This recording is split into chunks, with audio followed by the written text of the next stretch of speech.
આંકલાવની સંદીપ પટેલની શ્રી હોસ્પિટલમાં દર્દીના પરિજનોએ હોબાળો કરી નાખ્યો કેમ કે દર્દીનો આક્ષેપ છે કે ડોક્ટરની બેદરકારીથી મહિલાનું મોત થયું છે.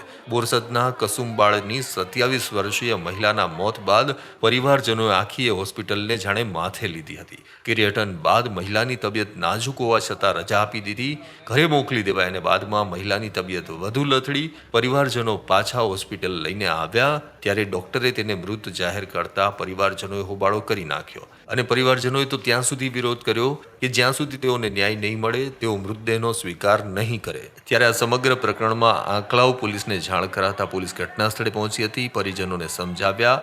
ત્યારબાદ પરિવારજનોએ મૃતદેહને સ્વીકાર્યો અને પીએમ માટે ખસેડ્યો હતો.